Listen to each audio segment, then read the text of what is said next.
My name is Professor Haseeb Jat and I am permanent lecturer in NMGA Preparation Center. My qualification is MPhil Physics from Punjab University. My specialization in material science.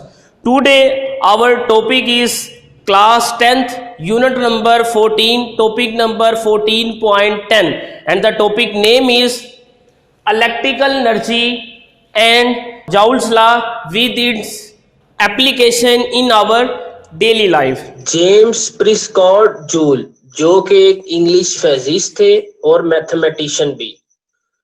Joule ने nature of heat को study किया और heat का mechanical work के साथ relation को दरियाफ्त किया, और यही दरियाफ्त जो law of conservation of energy बना, फिर इसी law of conservation of energy को तब्दील किया गया फर्स्ट लॉ ऑफ थर्मोडायनामिक्स में, और एनर्जी का ऐसा यूनिट भी इसी जेम्स प्रिस्कॉट जूल के नाम की वजह से ही जूल रखा गया। सबसे पहले हम बात करते हैं इलेक्ट्रिकल एनर्जी की। इलेक्ट्रिकल एनर्जी के जो सोर्सेज हैं, हम बात करें जी source of electrical energy. Source of electrical energy में ना बच्चे, सबसे पहला जो मेन सोर्स लेते हैं हम इलेक्ट्रिक जनरेटर। दूसरी हम बात करते हैं जी cell and batteries is the major source of electrical energy. पहले हमने बात की जी electric generator, other is cell और बैटरीज।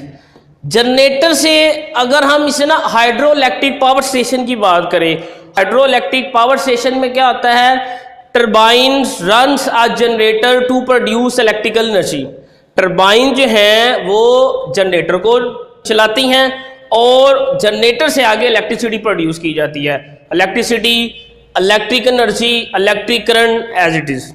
अब हम हाइड्रो इलेक्ट्रिक पावर स्टेशन की मैं बात बताना चाह रहा हूं कि उसमें वाटर को हाई पोटेंशियल पे, हाई पोटेंशियल एनर्जी पे वाटर को स्टोर किया जाता है। Construct a dam, build a dam, dam बनाए जाते हैं। वो पानी, हायर पोटेंशियल वाला पानी, उसे डाउन किया जाता है, लो पोटेंशियल की तरफ मूव होता है। नीचे टरबाइन लगी हुई होती हैं, टरबाइन जनरेटर को चलाती हैं और जनरेटर से आगे इलेक्ट्रिसिटी या इलेक्ट्रिक एनर्जी जो है वो प्रोड्यूस की जाती है। दूसरी बात जो है, जब charge, when charge move higher potential to low potential, जब चार्ज हायर पोटेंशियल से लो पोटेंशियल की तरफ ट्रांसफर होता है तो वो एनर्जी जो है उससे डिलीवर होती है, एनर्जी ऑब्टेन होती है। तो लेट्स सपोज इंट्रोडक्शन के बाद हम बात करते हैं जी 2 points.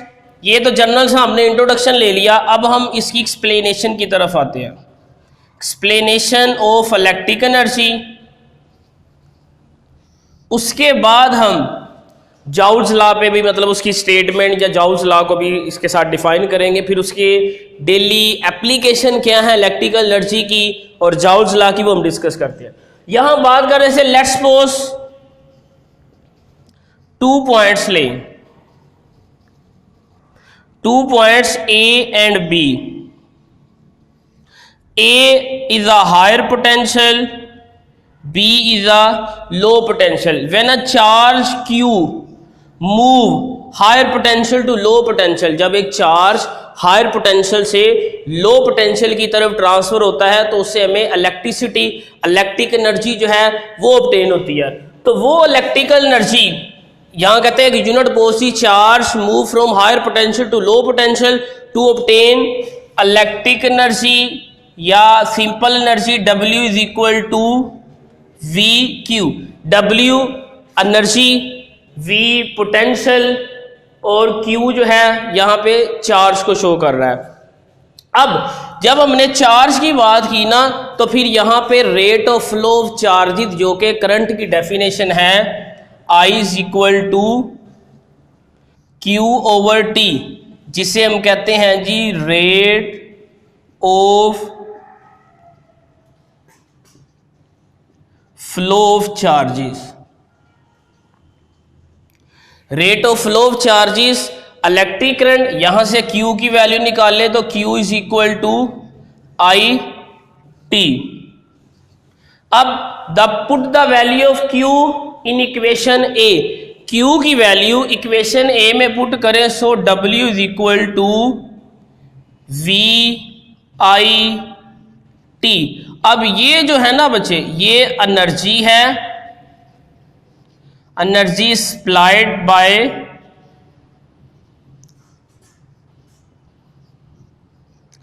Charge Q in a second. अब जो इलेक्ट्रिकल एनर्जी है वो चेंज हो जाती है, electrical energy in the form of heat, light etcetera. जब लाइट की हीट की फॉर्म में इलेक्ट्रिकल एनर्जी चेंज होगी तो करंट फ्लो होने की वजह से उसे कुछ रेजिस्टेंस का फेस करना पड़ेगा। जहां पे रेजिस्टेंस आ जाती है वहां पे हम यूज करते हैं जी Ohm's law, by using Ohm's law.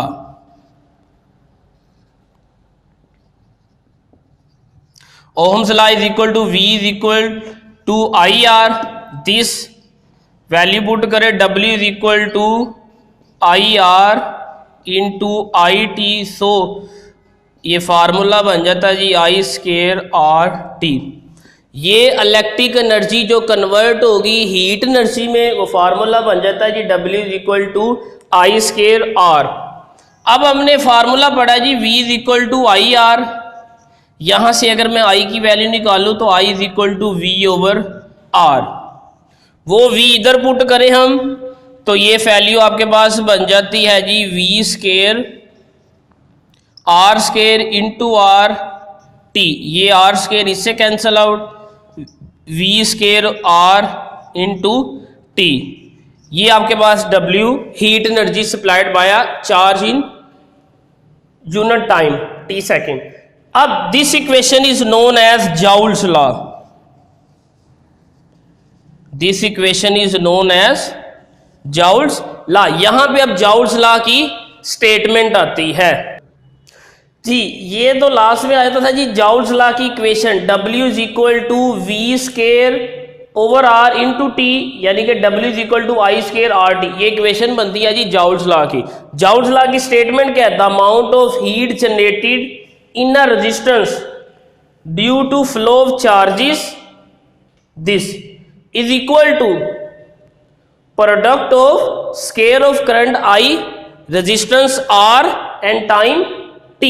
ये जाउल्स लॉ की आ जाती है जी स्टेटमेंट। अब लास्ट वाला हमारा था कि इलेक्ट्रिक एनर्जी की आगे एप्लीकेशन है। इलेक्ट्रिक एनर्जी की जो एप्लीकेशन है, यही इलेक्ट्रिकल एनर्जी की बहुत सारी एप्लीकेशन है। इलेक्ट्रिकल एनर्जी बल्ब को दी जाएगी तो बल्ब उसे कन्वर्ट कर देता है जी लाइट एनर्जी में एंड हीट एनर्जी में। यही इलेक्ट्रिकल एनर्जी जो है हीटर को दी जाएगी तो इसे कन्वर्ट कर देता है जी हीट एनर्जी में। यही इलेक्ट्रिकल एनर्जी अगर दी जाएगी किसको, इलेक्ट्रिक आयरन को, तो उसे कन्वर्ट कर देता है जी हीट एनर्जी में। यही इलेक्ट्रिकल एनर्जी जो है अगर फैन को, मोटर को दी जाएगी तो वही इलेक्ट्रिकल एनर्जी इसे कन्वर्ट कर देगा जी मैकेनिकल एनर्जी में।